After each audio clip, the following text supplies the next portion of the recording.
Building a brand from scratch is pretty hard. And honestly, I'm right there with you as I'm in the beginning stages of building out my own personal brand and figuring out how to tie that back to my business brand. I don't know if it's the self reflection or what that makes this such a difficult process or so cloudy and unclear, but I wanted to come on here and share the three things that I found trying to define my own personal brand.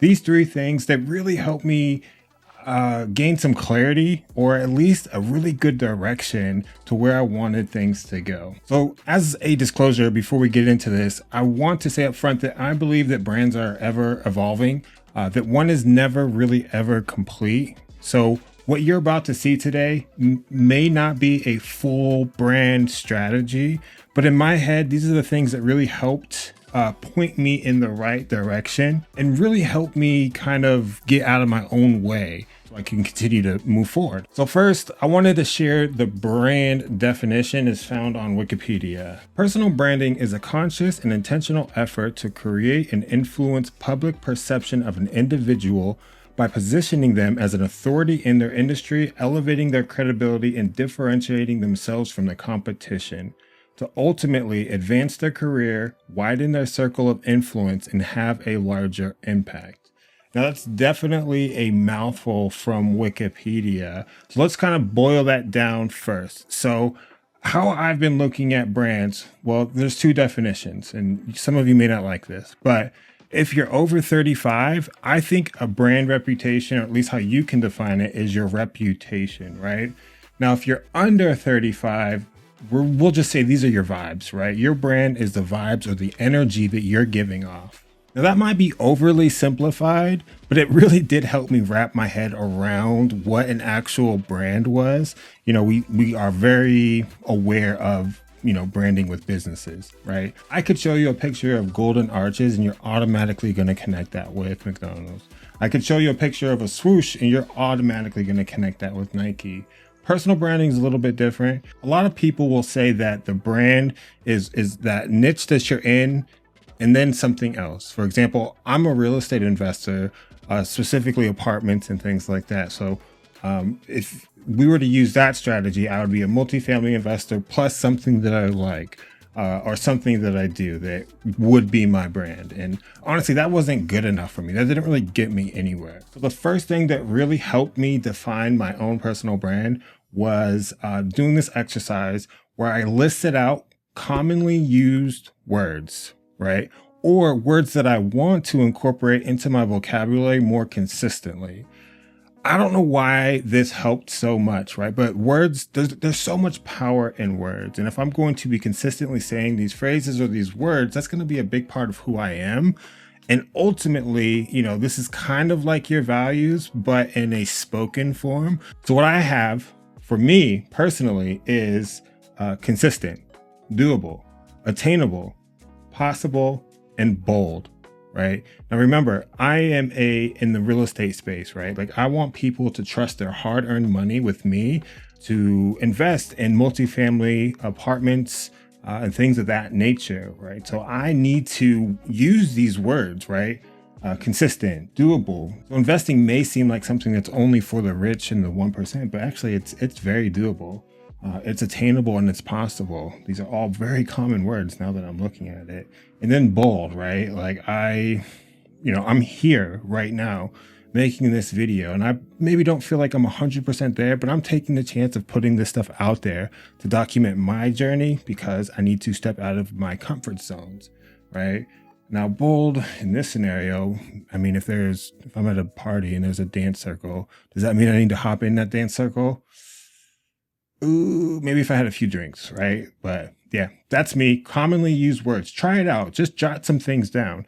The words that you want to start using in your vocabulary more often and see where that gets you. Number two for me was really looking at my tone. So as a person of color and somebody who has worked in the corporate life for a while, there's often times where I find myself kind of code switching, talking like the group instead of talking like myself because I feel like if I talk like myself, I'll be an outcast. When I look at my own personal tone, I definitely want to be real. That's very, very important to me, as well as conversational and casual, right?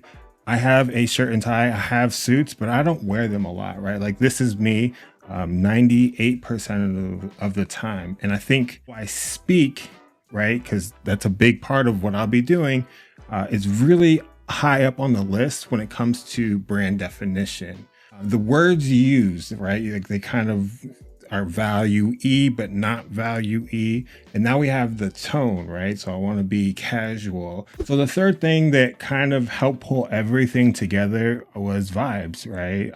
It's essentially a mood board of sorts where I, looked at things that I would like to be incorporated with my personal and business brand. On my list, I have clean, slightly industrial, open, lofty, green plants. I love green plants, exposed brick, wood tones. So I think that lines up pretty well with what I've already established in 1 and 2, right? Now, visually, how do I see my brand? And not in terms of a golden arch, but more like stuff that's around us that we can touch and feel. When I look at exposed brick, right, it does invoke some sort of emotion. And that emotion I would like to capture and tie to my brand. Now for you, it might be, a beach, right? Whatever it may be, there is some emotion in there that we can extrapolate, put into words, write down, and use that as a foundation for our brand building. Now, honestly, I did do a lot of other explorations, right?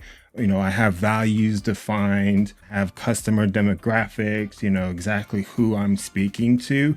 But with that cloudiness of building a brand, those 3 things, for some reason, really provided some clarity that, now I have a direction. I'm going this way, right? It's not a straight line, right? I have bumpers, but I know which direction I'm heading in now. So how did I know that I did a pretty believable job with my branding? I mean, I do want the brand to mirror my real life as closely as possible. Well, I'll show you now, right? So I created a Google document and wrote all this stuff down. I threw in color swatches. I threw in visuals from other creators that I liked, put them all in a document, hardly any context. And I sent it to a bunch of my friends, said, hey, look, this is the brand I'm trying to build.